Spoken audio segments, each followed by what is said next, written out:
High alert पर है और अब इस पूरे मामले में लगातार जो मीटिंग्स है वो हो रही है। गृह मंत्री अमित शाह के आवास पर जो बैठक हो रही थी वो बैठक अब पूरी हो चुकी है। अब देखना यह है कि क्या फैसले जो हैं वो लिए जा रहे हैं, क्या फैसले जो हैं वो लिए जाएंगे। और क्योंकि अब देखिए ये जो कुछ हुआ है इसके बाद लगातार जो ये ड्राइवर है जांच उसकी भी हो रही है, क्योंकि लगातार जो धमाके में मरने वालों की संख्या है वो भी बढ़ी है। जो घायल हैं उनकी स्थिति भी काफ़ी ज़्यादा ख़राब है। आप समझिए स्थिति ये है कि शवों की पहचान डीएनए टेस्ट से ही हो पा रही है। और संजय शर्मा की मौजूदगी हमारे साथ है ज़्यादा जानकारी के लिए बातचीत करने के लिए। संजय जी, ये जो मीटिंग है वो खत्म हुई है, क्या फैसला लिया गया इस मीटिंग में, क्या बातें सामने निकल कर आ रही हैं?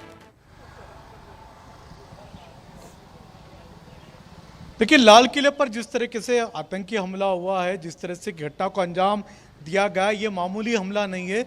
इसके तार कश्मीर से जुड़े हुए हैं, पुलवामा से जुड़े हुए हैं। साथ ही साथ क्या इसमें सीमा पार आतंकवादियों का इन्वॉल्वमेंट है। साथ ही साथ जैश ए मोहम्मद की डिज़ाइन इसमें देखी जा रही है।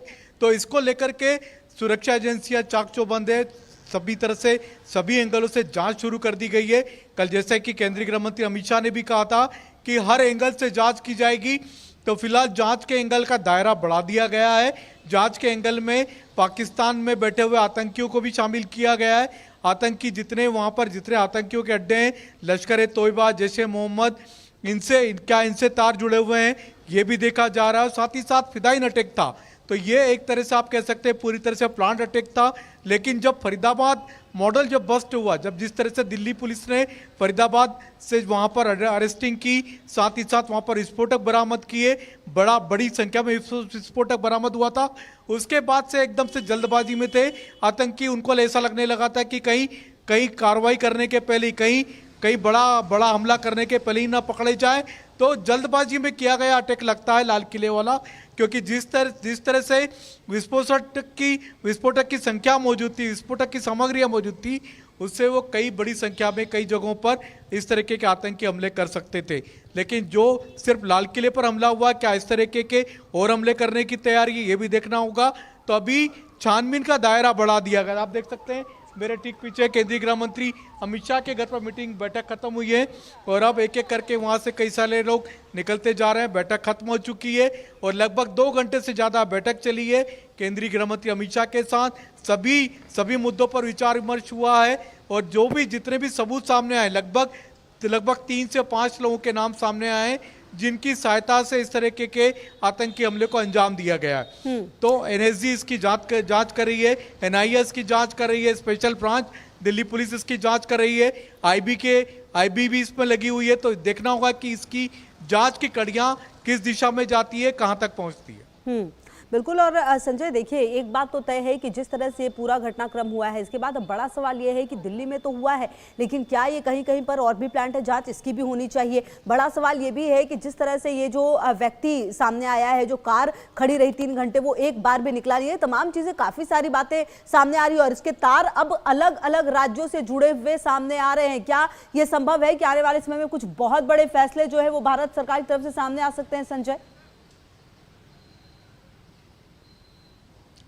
देखिए, इंटरनल सिक्योरिटी, देश की आंतरिक सुरक्षा के लिए एक बड़ी समस्या है। बड़ा सवाल खड़ा हो गया। जिस तरह से गुजरात में पहले पकड़े गए, हमने देखा गुजरात पुलिस से वहां पर 3 आतंकियों को पकड़ा।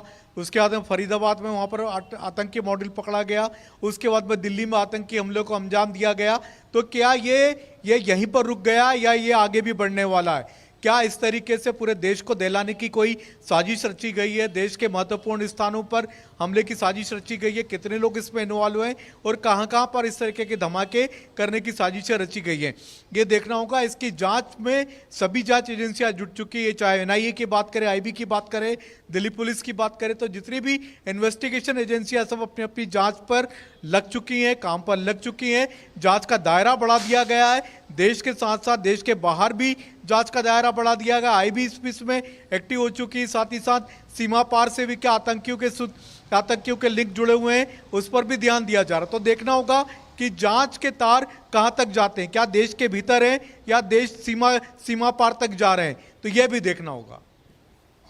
बिल्कुल। और संजय, क्योंकि अभी थोड़ी देर पहले हमने प्रधानमंत्री जब भूटान में थे काफ़ी इमोशनल होकर उन्होंने ये कहा कि जो भी गुनहगार है वो बख्शे नहीं जाएंगे। रक्षा मंत्री भी ये बात कह रहे हैं।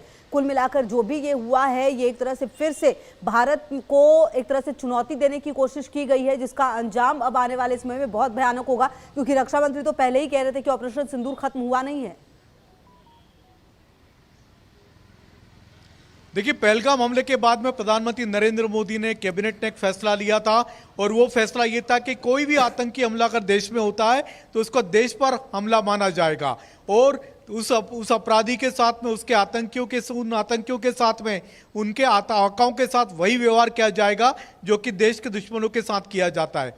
तो ऑपरेशन सिंदूर अभी खत्म नहीं हुआ, ऑपरेशन सिंदूर जारी है और इसी बीच में दिल्ली में आतंकी हमला हुआ है। तो इसका अंजाम क्या होगा देखना होगा, क्योंकि इसकी सबसे पहले लिंक ढूंढी जा रही है, जड़ें ढूंढी जा रही हैं कि इसकी जड़ें कहां तक जा रही है। क्या पाकिस्तान तक जा रही है या देश के कुछ हिस्सों तक जा रही है, कश्मीर तक जा रही है, यह देखना होगा। जब तक उसकी जड़ें नहीं मिलेंगी तब तक कोई बड़ा फैसला नहीं लिया जा सकता। जहां तक ऑपरेशन सिंदूर की बात है